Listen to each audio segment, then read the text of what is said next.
Olá, pessoal! Vamos dar continuidade ao estudo do cálculo integral e na aula de hoje vamos estudar o conceito de integrais definidas. Vamos relembrar o que estudamos em aulas passadas, que foi a definição de integral indefinida, que a gente aprendeu a calcular uma integral indefinida baseada na primitiva da função. Tá? Só que em integrais definidas não temos um intervalo específico. Tá? Não temos o limite inferior e superior desse intervalo para a integral. Então, de forma geral, para integrais indefinidas, a gente calcula baseado na primitiva com a constante de integração. Tá? Agora vamos estudar como é o caso de cálculo de área sob uma curva, tá? E aí os limites da função estarão definidos. E aí vamos aprender também como calcular essa integral nesses limites definidos, tá? E aí já adianto que realmente também tem uma relação com a primitiva da função, certo? Mas agora a gente vai aplicar os valores dos limites definidos. Então, o que é uma integral definida? Então, formalmente falando, a integral definida de uma função contínua f de x no intervalo AB, tá, gente? Então, esse intervalo AB aqui é no eixo x, ou seja, valores que a nossa variável x assume entre a e b nesse intervalo, tá?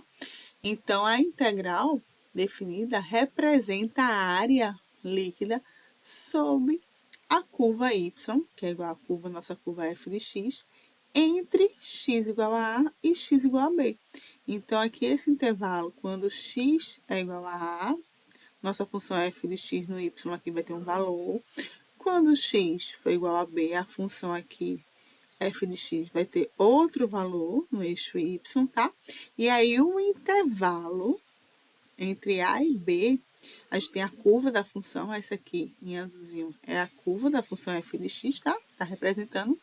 E aí, o intervalo entre A e B, a função vai assumir todos esses valores aqui. Então, essa integral vai definir qual é o valor dessa área, tá? Da área da curva dessa função nesse intervalo AB.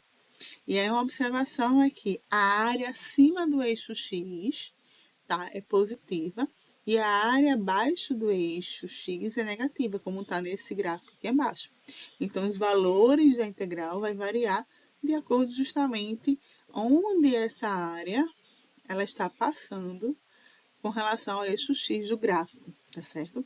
Então, a área pode ser positiva, a área pode ser negativa ou zero com relação, gente, ao gráfico da função, tá bom? Mas se eu estiver tratando realmente de área, o valor, porque quando a gente calcula a integral dessa área, é um valor positivo, tá bom? Então, quando dá negativa, a gente vai aprender mais para frente que aí a gente precisa calcular com relação aos módulos, tá? O valor módulo, o valor absoluto. Mas aí a gente, quando calcula uma integral definida que dá negativa, quer dizer que a área da curva ela está passando por baixo do eixo x. E dá positiva quando a área está limitando aqui uma determinada região acima do eixo x. E aí a área total pode ser positiva, negativa ou zero. E para a gente calcular essas integrais definidas, a gente vai usar um teorema muito importante no cálculo, que se chama o teorema fundamental do cálculo. Ele diz o seguinte: suponha que f seja uma função contínua no intervalo AB, e se g de x é uma função dada pela integral de ax de ft dt, então a derivada de x vai ser justamente a função f da integral com relação a x. Tá? E o item 2, que é o item mais importante em questão da gente resolver a integral, é que diz o seguinte, que a integral definida no intervalo de a a b da função f de x dx, ela é igual a primitiva f no ponto B menos a primitiva no ponto A, onde f é qualquer primitiva da função f definida na integral. Isto é uma função tal que a primitiva, quando eu derivar a primitiva, vai ser igual a f. Ou seja, a gente vai calcular a nossa integral definida também em função da primitiva, assim como a gente aprendeu com relação a integrais indefinidas. A diferença aqui é que ao invés de usar uma constante de integração, por a gente não saber qual é o intervalo, a gente agora sabe qual é o intervalo e vai calcular o valor da primitiva nos pontos dos extremos desse intervalo, no caso, B e A. Em geral, gente, a integral definida da função f no intervalo AB é dada pela diferença das primitivas da função f, tá? Ou seja, a diferença das primitivas, tá? Nos extremos dos intervalos. E aí a notação que a gente usa muito é essa aqui, olha. Deixa eu ver aqui. Essa notação aqui, olha, integral f de x dx, quando a gente aplica a primitiva, é muito usado esse tracinho com os extremos de intervalo para representar justamente a integral definida nesses intervalos para a gente poder aplicar os valores e calcular as primitivas nos extremos B e A, tá? Ou seja, isso significa que a área líquida sobre a curva pode ser obtida diretamente com as antiderivadas, ou seja, as primitivas, avaliando os extremos dos intervalos. E aí, quais as implicações importantes das integrais definidas e o teorema fundamental do cálculo? Primeiro é que a área sobre a curva da função f de x pode ser calculada usando qualquer primitiva f de x. Tá? Podemos transformar problemas de área em problemas de álgebra e derivação. A gente vai conseguir fazer isso totalmente de forma algébrica. Permite o uso de técnicas de integração. A gente vai ver na próxima aula, tá? Que para integrais definidas também usamos técnicas de integração, como de substituição e integração por partes, igualzinho que a gente aprendeu para integrais indefinidas. Só vai precisar aplicar depois o cálculo no intervalo, tá? E além disso, garante que integrais definidas podem ser calculadas com primitivas. Isso também é um passo muito importante. É um passo, né, que a gente faz de resolver integrais definidas usando as primitivas, e isso foi permitido através do teorema fundamental do cálculo.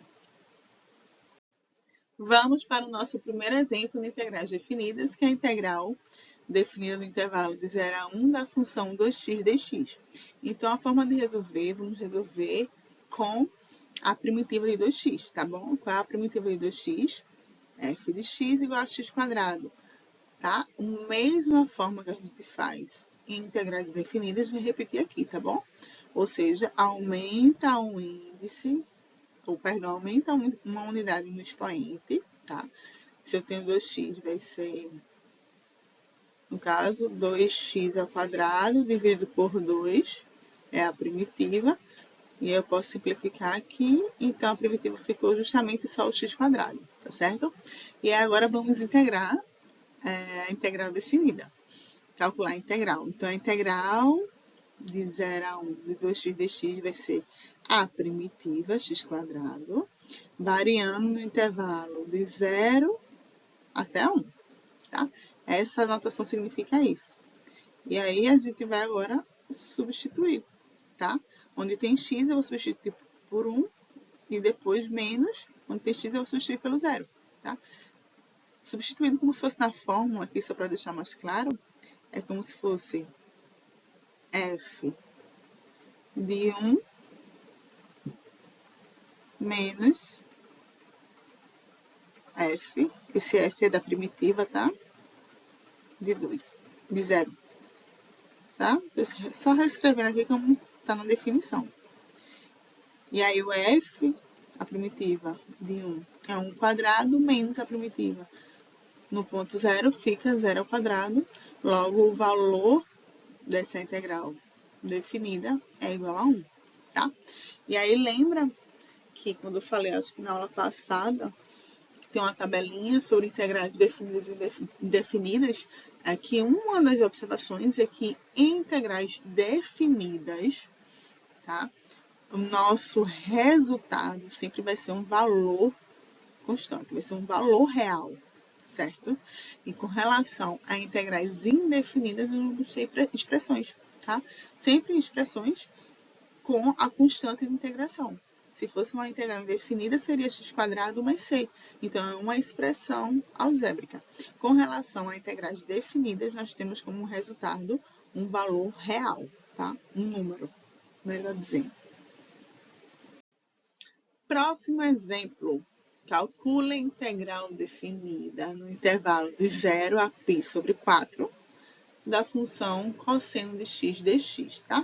E aí, gente, é importante destacar aqui que o intervalo tem que estar bem definido para os valores que a função pode assumir, x, tá certo? Então, aqui como temos uma função trigonométrica, o domínio da nossa constante x, ela vai variar aqui entre 0, π/2, π/4, tá bom? Então, tem que levar em consideração também esses valores de intervalo. Então, se f de x é igual a cosseno de x, a gente sabe que a primitiva do cosseno de x é justamente o seno de x. Então, vamos calcular essa integral definida. Integral π/4 de cosseno de x dx vai ser igual à primitiva, né, que é o seno de x, variando de 0 a π/4. Então, a gente vai fazer seno do π/4 menos seno de 0, tá? Só reescrevendo aqui novamente, para a gente aplicar o teorema, né? Fundamental do cálculo. Isso aqui é justamente a primitiva aplicada no extremo do intervalo π/4 menos a primitiva aplicada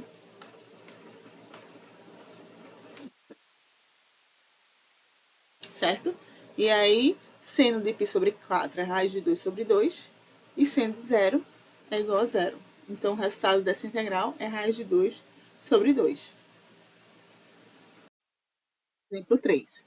Calcula a integral definida no intervalo de 0 a 2 da função x² menos 3x mais 5 dx. Então, quero adiantar aqui que as propriedades que a gente aprendeu com integrais indefinidas continuam valendo para as integrais definidas, tá? Com relação à integral da soma, a soma das integrais, a questão da gente tirar, né, sair a constante para frente da integral também funciona aqui, integrais definidas. Então, todas as propriedades que a gente aprendeu nas aulas anteriores segue valendo aqui também, tá bom? Então, vamos calcular. Vamos calcular primeiro a primitiva da função x² menos 3x mais 5. A gente já viu como é que funciona a primitiva, encontrar a primitiva de uma função potência, né? Então, a função polinomial sempre aumenta mais uma unidade no expoente e divide pelo mesmo valor do expoente, né? Porque quando eu derivar, quando esse 3 descer aqui para frente, como coeficiente, a gente pode simplificar com o 3 do denominador e vai obter justamente x², tá? Então, isso a gente já aprendeu nas aulas passadas, então vamos aqui resolver de forma mais objetiva, tá? Então, a primitiva dessa função é x² dividido por 3 menos 3 meios de x² mais 5x, tá? Aqui é uma primitiva, a gente não precisa ver o conjunto das primitivas com a constante não, tá? A gente só faz com a constante integração para o caso da indefinida. E aí a gente vai calcular usando o teorema fundamental do cálculo, ou seja, o valor das primitivas nos extremos dos intervalos. Então, o valor da integral de 0 a 2 dessa função x² menos 3x mais 5 dx vai ser a primitiva da função variando do intervalo de 0 a 2. Tá? Então, vai ser o valor dessa função quando x for igual a 2 menos o valor dessa função quando x for igual a 0, tá? Então, aqui é só substituir, tá? Onde tem x, a gente vai colocar 2. Tá tudo aqui entre parênteses, olha. 2² dividido por 3, menos 3 meio vezes 2² menos 5 vezes 2. Menos, é bom, gente, sempre tomar cuidado e atenção para colocar um parênteses, tá bom? É menos todo esse valor aqui, para depois não confundir e errar o jogo de sinal, tá? Então, deixa para aplicar essa subtração no final, tá? Resolve aqui dentro do parênteses, tá bom? Para não confundir aqui, fazer jogo de sinal e acabar dando o valor errado, tá? E aí, vamos agora aplicar no valor 0, tá? E resolvendo, deu 8/3 menos 6 mais 10, que é o resultado dessa integral, é 20/3. E aí, quero destacar aqui algumas propriedades importantes das integrais definidas, tá? a propriedade de linearidade, que a gente também já viu em integrais indefinidas, tá? Com relação à soma das integrais e a integral da soma. E aí a constante consegue sair da integral também, então funciona do mesmo jeito. Aqui temos algumas propriedades a mais, porque aí vai diferenciar com relação ao intervalo, tá? A gente pode adicionar intervalos, ou seja, pode quebrar também um intervalo, tá? Então, calcular a integral no intervalo de A a C é a mesma coisa que integrar as minhas integrais no intervalo definido de A a B e B a C, tá? A função é contínua, então a gente tem aqui um intervalo e B é maior que A, menor que C. Deixa eu escrever aqui, tá? Nós temos um intervalo de A a C. É um intervalo grande, tá? Geral. E aí eu tenho um valor aqui B que está entre menor ou igual, tá? O menor ou igual que C, tá bom? De modo que a gente consegue somar esses intervalos para obter o intervalo total, tá? Como se fosse assim, olha, o intervalo A, B, mais BC.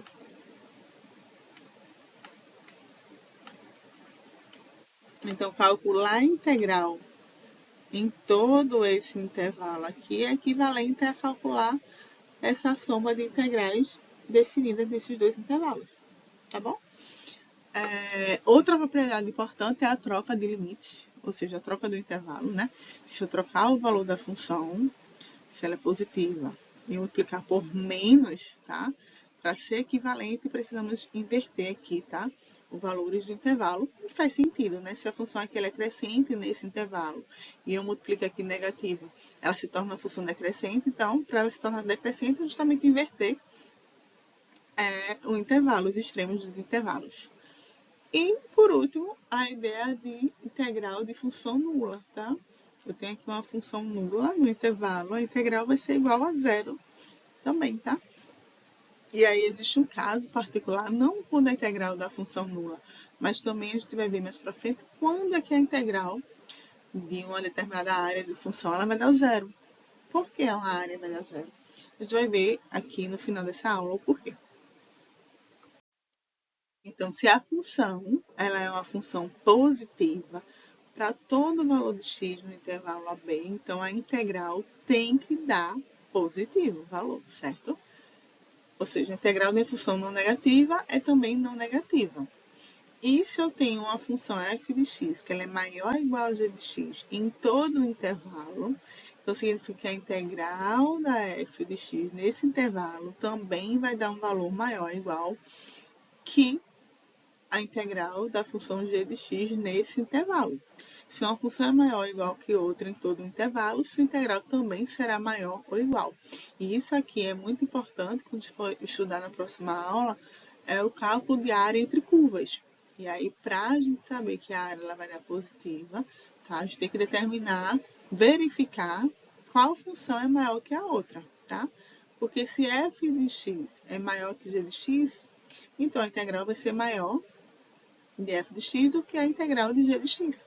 Então, como eu quero um valor positivo para o cálculo, a gente sempre faz a integral da área de funções da maior função menos a menor função. Mas isso a gente vai ver com calma na próxima aula, tá bom? Mas só para destacar aqui, tá? Que se a função é positiva, a sua integral também vai ter valor positivo. Por isso é importante destacar, pessoal, a importância da gente verificar o valor positivo ou negativo da função no gráfico, tá? Até porque agora estamos estudando integral definida que está totalmente relacionada com a representação da área líquida entre o gráfico da função e o eixo x, tá? Quando a gente fala que área líquida é porque é realmente o valor da área, tá? Que é delimitada entre o gráfico da função e o eixo do x, Tá? Lembra lá no comecinho da aula da disciplina, quando eu comecei a definir o que era a integral, o conceito de integral, com relação àquela soma dos retângulos, a soma de rima, que a gente fazia uma estimativa daquela área através de retângulos. Então, aquela soma de rima era uma estimativa, mas a integral definida, ela calcula de fato, ela dá de fato o valor real da área entre o gráfico da função e o eixo x. Tá? Então, se a minha função ela é maior ou igual a zero em todo o intervalo, o valor da integral será positivo, a área acima do eixo x. Se a minha função ela é menor ou igual a zero em todo o intervalo, o valor da integral será negativo. Tá bom? Então, se a função ela cruza o eixo x e a integral soma as áreas positivas e negativas, esse valor pode ser positivo, negativo ou zero. Então, quando é que vai ser zero? Pode? A área dá zero? Como assim? Por exemplo, olha essa função aqui. Deixa eu pegar aqui para desenhar para vocês, tá? Aqui a gente tem aqui o gráfico, tá? Nós temos o eixo x. Aqui temos o eixo y, tá bom? E temos aqui esse exemplo, a função x dx, tá? A função x dx, ela nos dá a reta, né? X igual, f de x igual a x. Então, quando x for zero, a reta será zero. Quando x for 1, qual o valor de y? Também vai ser 1, né? Tem esse ponto aqui. Só horrível com desenho. E desenhando aqui com o mouse é horrível. Quando x for menos 1, o y também vai ser 1, tá? Então, essa função representa a reta quando x é igual a y, não é isso? Aí você vai fazendo, quando x for 2, o y é 2, enfim. Tá? Aqui é o zero. Então, o gráfico dessa função, ela vai ser a reta que passa na origem. Vou tentar fazer uma reta. Não sei se eu vou conseguir. Imagino que aqui seja uma reta, tá? Então, essa reta aqui é a função f. Tá? Deixa eu apagar aqui rapidinho. Como foi esse f? Pronto, vamos lá. Essa reta representa a função f de x igual a x, ou seja, y igual a x, tá? E aí, observem que quando eu calcular essa minha função do intervalo menos 1 a 1, então é o seguinte, ela quer saber essa área aqui, né? Essa área aqui que eu vou rasturar de verde e essa área aqui. Lógico que no desenho não está proporcional, mas são iguais essas áreas, tá bom? Só que essa área aqui, deixa eu botar outra cor. Essa área aqui em verde mais escuro, ela vai dar um valor negativo, porque ela está abaixo do eixo x. Essa área aqui, ela tem o mesmo tamanho, né? Dessa área verde mais escuro. Só que ela vai dar um valor positivo, por quê? Porque nesse intervalo de 0 a 1, nossa função ela é uma função que vai ter valores positivos, ou seja, essa integral aqui de 0 a 1 vai dar positiva porque o valor, a área está acima do eixo x. Já essa área aqui, a integral vai dar negativa porque ela está abaixo do eixo y. Então, de 0 até menos 1, essa área vai dar negativa. E de 0 a 1, essa área aqui vai dar positiva, integral. Tá bom? E são do mesmo tamanho. Então, quando eu realizar aqui a integral, que eu fizer f de x em 1 de menos 1 até 1, tá bom? Ela vai dar zero. Justamente porque isso ocorre porque a área de x no intervalo menos 1 a 0 está abaixo do eixo, negativa, e de 0 a 1 está acima do eixo. E aí elas se cancelam e vai dar zero. Então, isso acontece de realmente a integral dar zero nesses casos, tá bom? Então é isso, gente. A aula de hoje foi mais tranquila, porque a gente só fez entender, né, o conceito de integral definidas. Eu vi alguns exemplos, tá? Mas na próxima aula a gente agora vai aprender, ver alguns exemplos também de técnicas de integração com integrais definidas e vai estudar também uma aplicação, que é a aplicação do cálculo entre áreas das integrais definidas.